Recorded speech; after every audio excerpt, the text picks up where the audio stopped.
So I start my brief talk, very brief talk, with the premise that the function of leadership is to actually produce more leaders, and this is what we want in our LDB format, and not more followers, was some very famous word of a famous person. So then, what is leadership? Now that's the crux of it, which you would all want to know. What is this I'm clamoring about? Leadership is that capacity to translate vision into reality, were the words of Warren Bennings. Then what is this leadership? Is it a virtue? Is it a passion? Is it a focus on focus? Is it something that beats the ordinary into an entirely tough terrain? Believe me, friends, the only way to do great work is to actually love what you do if you have not found it yet. And if you have not found it, keep looking for it. Don't settle unless you get that leadership trait ingrained in you. So now what is this root of leadership? Is it something so mandatory as I seem to be insisting? Could it be very tough, rough? Could it be deluding? Maybe even frustrating at times? But friends, do we need to compartmentalize ourselves into slots, into fixed way of running our lives? What about this one lifetime where we could seek a horizon, search for that never-ending line? And this is where I plan to tell you a small story on leadership. Think of our childhood days, and it was one of those childhood days of mine where we would run after one tiny leader amidst us. You know, he would always be running first. He would get all the kites down, and he had some indigenous material which he would fix on his strings, and he would be always a winner. And on hindsight, friends, if you think of it, if that energy of this young, tiny leader had been harnessed, had been nourished, had been set into right streams, don't you think he would have climbed many rungs of leadership ladder by now? There's another thought process of leadership. All of you close your eyes for a minute and let me tell you a tiny story of a house which has a generation, 3 generations of family and hordes of family members in that house. There is one very smart witted cook in that house and one mistress of the house. Now this cook has a way of getting to know what is the food which right from the toddler to the oldest man of the house would want, and somehow she would ensure that some component of that desire is reached to in most days. And there is this woman of this house, this mistress, who had all the family members coming to her at different time points, expressing some happy news, some sad news. And if and when this woman is out of sorts, this whole household would collapse. Now, don't you think, friends, you see a leader in that smart-witted cook? Don't you see a leader in this woman who had a whole family in the palm of her hand? Have you seen leader ant moving on with its trail of ants trying to do this arduous task of building an anthill? I believe that each of this is a feature of leadership. So then, what is leadership? It is probably a versatile presence with the leadership coming to play in nooks and crannies of your lifetime. It should have virtues of modesty. It should have virtues of humility, transparency, commitment, and one crazy passion to win. Again, along with it, it should have an equanimity. It should have that sense of acceptance. But again, that underlying brilliance, astuteness, and that genius to see beyond it all. In other words, it could be an inborn talent, or it could be an acquired skill set which you acquire with your lifetime experiences. But friends, I talk about this equanimity and acceptance and brilliance and astuteness. Don't you think you have seen these traits somewhere? Of course, your mother maybe. It was she who bound you into the rights and wrongs and tenderly evolved each one of us. And what could be a better example of leadership? It's not the position that makes the leader, but the leader who makes the position. This is another story I have in this COVID times of 2 young engineers who had joined a good job, were on probation and were eased out because of the problems related to employment during COVID. And then these guys took upon themselves, based in Chennai, to take care of the elders population. It was something like a one-stop meet the needs department.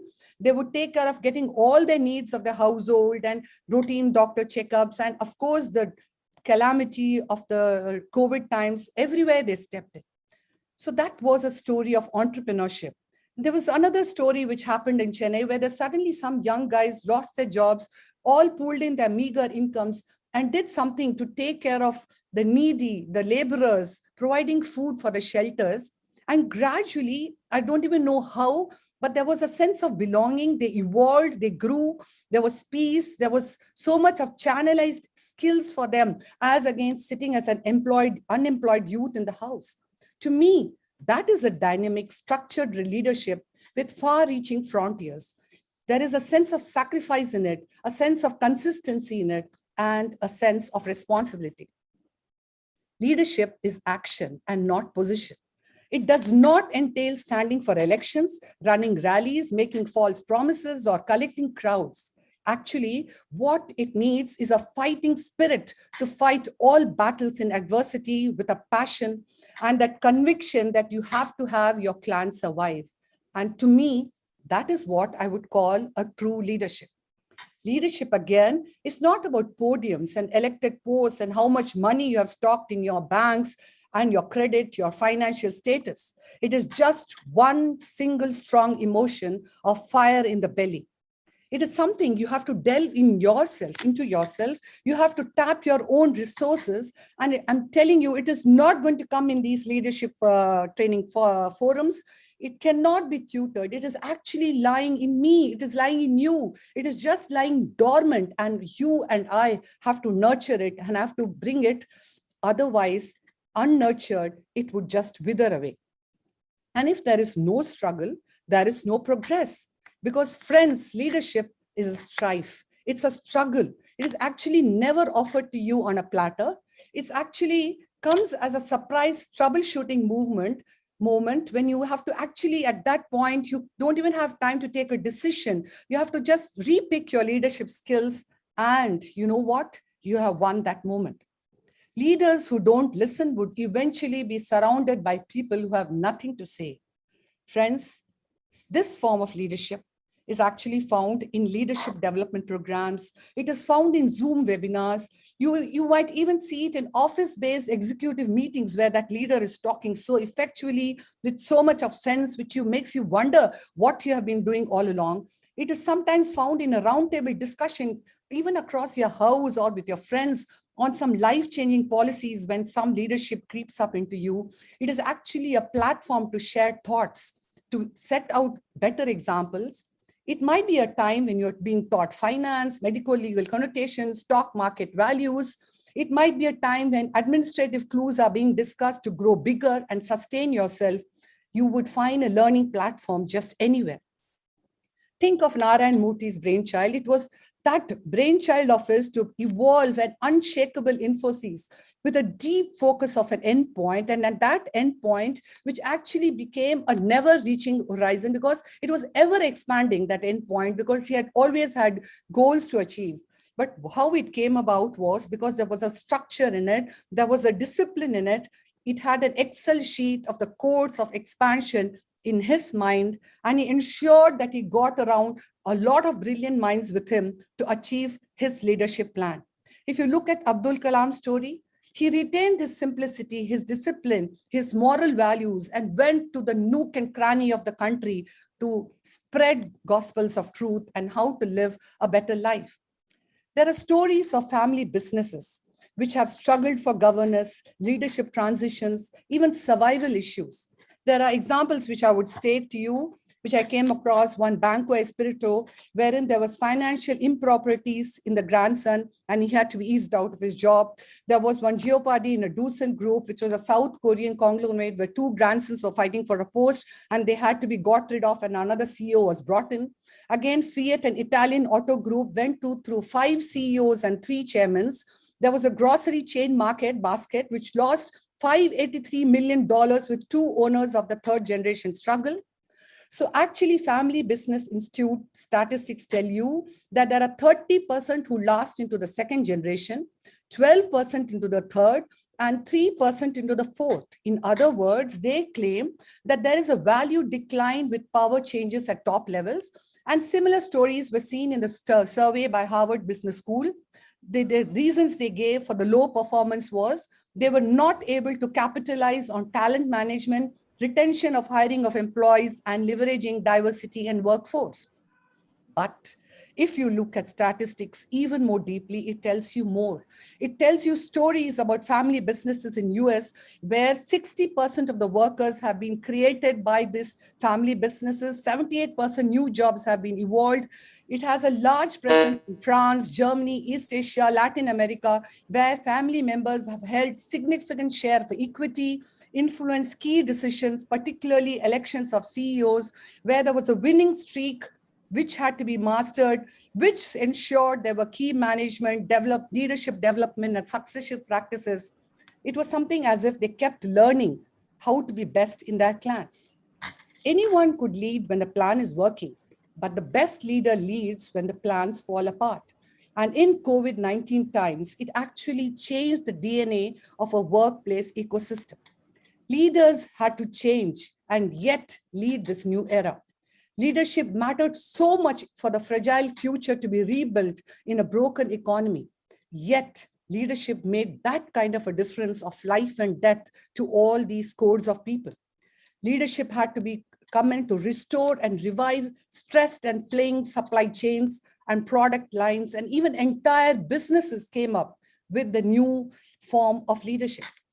Of course, there have to be certain virtues which have to also be harnessed to ensure that the leadership has a quality. There has to be absolute honesty without ambiguity. There has to be a kind of candor. It is another level of honesty wherein there is an information transfer, but it is not an irresponsible optimism. I'm sure many of us were sitting in front of NDTV and watching Dr. Guleria time after time sharing very sobering presentations, which gave us the right impetus, which consistently gave us reliable face communication, which is the key ingredient, which is what brings organizations together and reduces workplace anxiety. Innovations distinguishes between a leader and a follower was the word of Steve Jobs. Friends, I'm going to be coming to my conclusion. Leadership wears many hats at a workplace. Leadership today has even become redefining office space. Do you need that office space? Couldn't you go for a more flexible format, less of that dedicated offices, more of a collaboration kind of space? It is about managing hybrid teams. It has become a shift in the mindset of day-to-day operations. A different style of leadership is needed, not that ostrich stubborn leadership, but a constant preparedness to change courses in these very trying times. Humility is a huge asset with ground-based decisions, actively listening to the problems of others and applying all those newer thoughts and making workable, reworkable strategies. Leadership, friends, is about a human being who could be ambitious, who could have landed in calamitous moments, who could be cheering at one point, who could be helping you in grave moments of tragedy at other. Traits, friends, which is there within each and every one of us, each and every one of you and me, which is just waiting to be called. In other words, what is leadership? Leadership is to believe first in ourselves, to stand strong, because each of us have to be the winners. We just get that one chance to be a leader. And this, my friends, is just this tiny screenshot which I wanted to give you of leadership. And I truly believe that this is what leadership is all about. Thank you. To give you a sample Wonderful talk, Chitra. Wonderful. Lovely presentation, ma'am, and so apt that you as Chairman ARC are giving such a lovely presentation. And Dr. Maipal sir is here, and he has been our leader through such tough times. And it's really, sir, I wanted to ask you one question. Yeah. Are leaders born or made? I think leaders are born to create leaders. So I think being a leader in itself means that you are creating leadership beyond you, and that is something important. So this was a typical question asked from the Congress people. They are saying for Rahul Gandhi that leaders are born, while they say for Narendra Modi that they are created.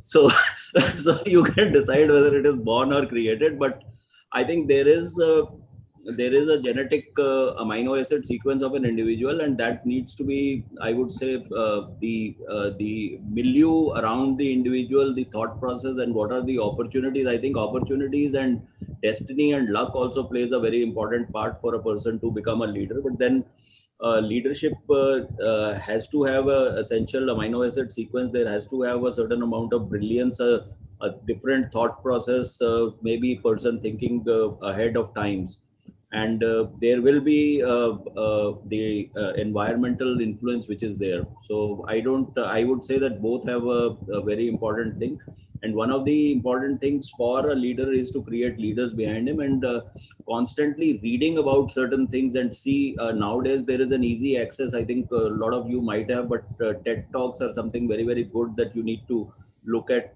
from a leadership skill as to what it is. Creating a team, I think, is the biggest thing that a leader has to do, because one person can do just this much, but a team can really move mountains. So that is the most important thing. Thank you so Thank you much. very sir. much, Dr. Maipal. Do stay with us.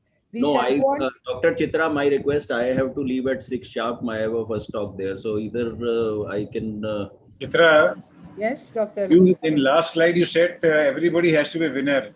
Yes. So how can everybody be a winner? Winner is not winning an election. You can No, be no, winner no, in no, your no, home. no. in I your- understand that. I understand. You see, anything what you do, suppose 10 people do. How can everybody win? Winner Even means if satisfaction. you could host a nice dinner and make people happy in your house, you're a winner. So winning is not about big things. It could be small things. The other Winning thing your is what, grandchild's heart is being a Naga winner. was saying. I personally think, although DNA plays a role in shaping this thing, but I think it is the hard work and the sheer attitude of a Yes, person sir. which makes a Yes, sir. leader. Research studies have shown that It's leaders not, are only 1/3 born and 2/3 made. yeah, So I would agree with that, because otherwise I would have never been part of it. Mhm. I think sir has to leave. So It will is he sheer hard work present now? believe me, Shall we- Naga, which I've toiled for so many years that I have reached here. Otherwise, Shall we go on to our next speaker, Dr. Namrata, who is going to be Ma'am, sir talking? has to leave. So could he Can present now? Can I do my talk? Yes, sure. Okay, fine. Thank you. Which Okay. talk are you going to give? The talk which you missed that time? Yeah, I had only one talk with you, right? That is very unfair. This is a different session. This is a woman's session. I have no problem. I can skip it. No, I have no issues. no. Sure. We are ready to hear you. Okay, fine. So anyway, friends, this is the talk. I'm sorry, it was the Managing Governing Council meeting, etc. So this is talking about how to make your practice a success. One thing that I will wish to say is that there is enough and more opportunities, and what Lalit said and maybe what Dr. Naga said, there is a mix of both the things for a person to be successful as also be a leader. So whether it is 50-50, 40-60, 60-40, that doesn't matter, but there has to be the necessary